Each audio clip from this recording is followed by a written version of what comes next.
पिता और पुत्र पवित्र आत्मा के नाम पर आमीन। संत मार्कुस के अनुसार पवित्र सुसमाचार अध्याय 12 पद संख्या 13 से 17 तक। उन्होंने ईसा के पास कुछ फारिसियों और हेरोदियों को भेजा, जिससे वे उन्हें उनकी अपनी बात के फंदे में फंसाए। वे आकर उनसे बोले, गुरुवर, आप सत्य बोलते हैं और मुंह देखी बात करते हैं। कैसर को कर देना उचित है या नहीं, हम दें या नहीं? इस पर ईसा ने उनसे कहा, जो कैसर का है उसे कैसर को दे दो, और जो ईश्वर का है उसे ईश्वर को। यह प्रभु का सुसमाचार है। ख्रिस्त में मेरे प्यारे भाइयों बहनों, आज के सुसमाचार में प्रभु यीशु ख्रिस्त को कुछ लोग, फारिसी लोग, उनसे परीक्षा लेने के लिए, उन्हें फंदे में फंसाने के लिए कुछ सवालें पूछते हैं कि क्या सीसर को टैक्स देना, कर देना उचित है या नहीं। और यीशु बहुत ही सिंपल, साधारण शब्दों में कहते हैं कि उस मुद्रा को लेकर आइए और मुझे दिखाइए। और उन्होंने जब लेकर आया तो उसमें देखा और पूछा, इसमें किसका चित्र है? और उन्होंने कहा, सीसर का और भगवान का। तो उसने कहा कि जो सीसर को देना चाहिए उसे सीसर को दे दो, और जिसे ईश्वर को देना है उसे ईश्वर को दे दो। उनके पास कुछ भी कहने को नहीं रह गया। मेरे प्रिय भाइयों बहनों, हमें भी इस चीज़ को गौर करना चाहिए।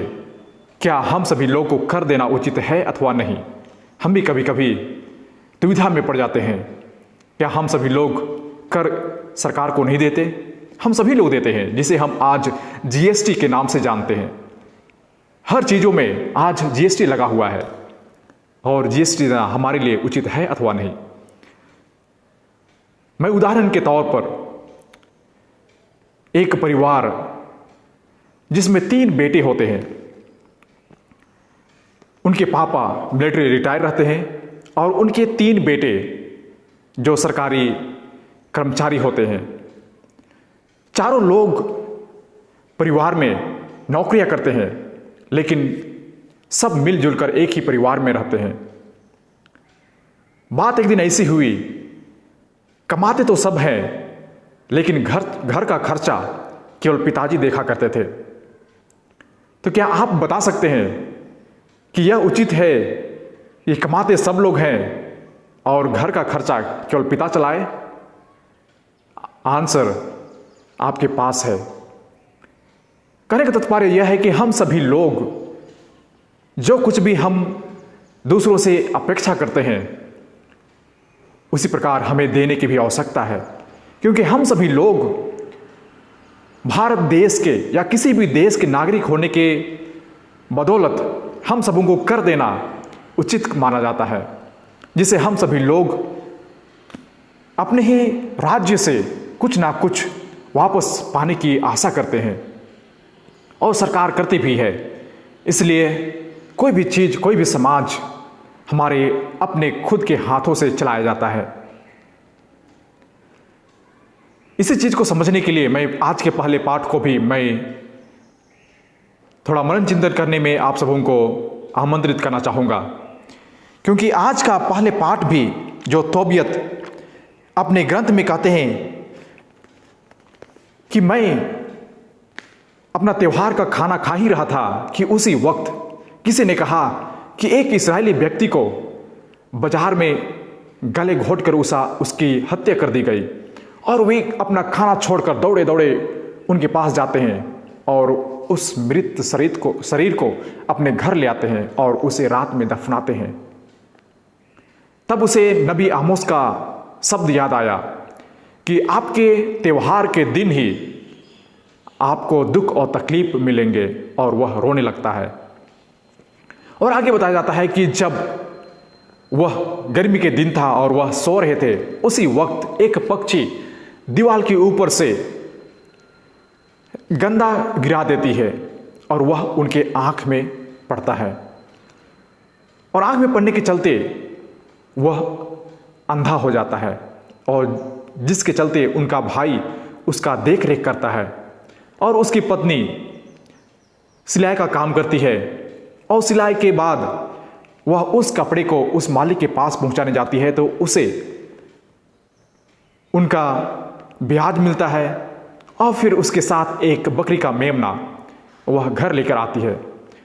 और घर लेने के बाद वह बकरी का मेमना रोने लगता है, तो तोबियत पूछता है कि किसका बकरी का बच्चा आप चोरी करके लाए हो, उसे वापस कर दो। तो उन्होंने कहा, नहीं, यह तो मुफ्त में मिला है।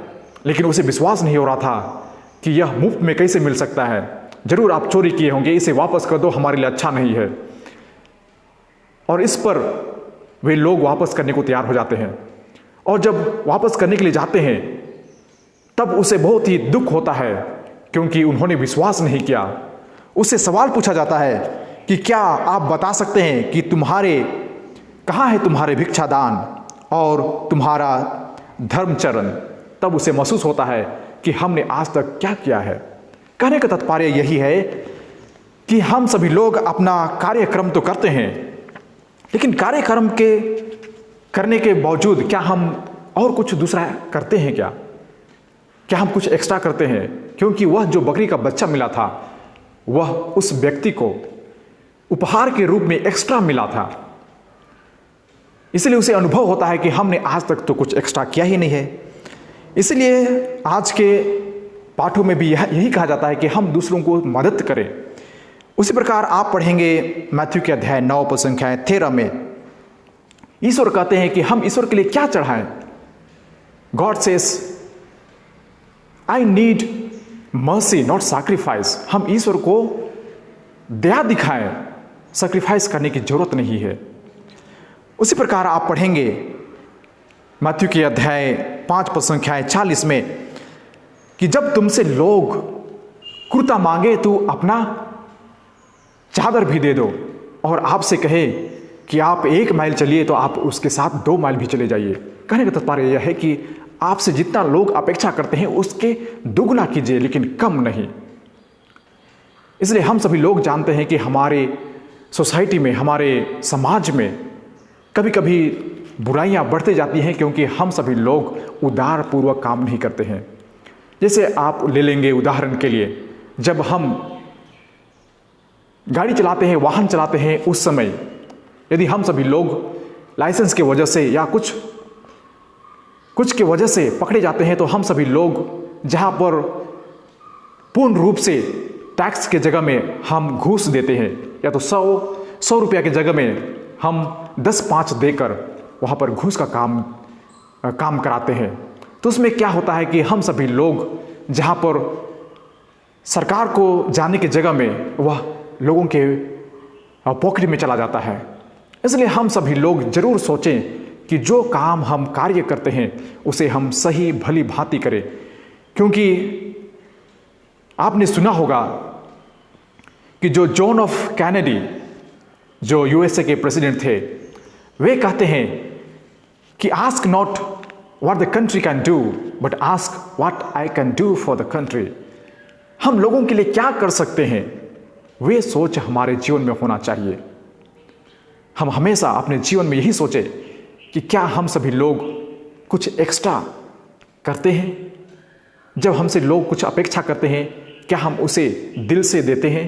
क्योंकि ईश्वर कहता है कि love your God with all your heart, with all your soul, with all your mind. हम ईश्वर को पूरे दिल और मन से, हृदय से प्यार करें, और उसे प्यार करने के लिए हम अपने जीवन में अपने संगी साथियों के साथ भी हम मेल प्रेम से रहें। तब हम अपने जीवन में जो ईश्वर को देना है ईश्वर को दे पाएंगे, और जो चीज़ को हमें समाज में देना है उसे हम समाज के लिए दे सकेंगे। आइए हम इस मतलब के लिए और हमारे सभी निजी जीवन में आवश्यकताओं के लिए ईश्वर से प्रार्थना करें। पिता, पुत्र, पवित्र आत्मा के नाम पर, आमीन।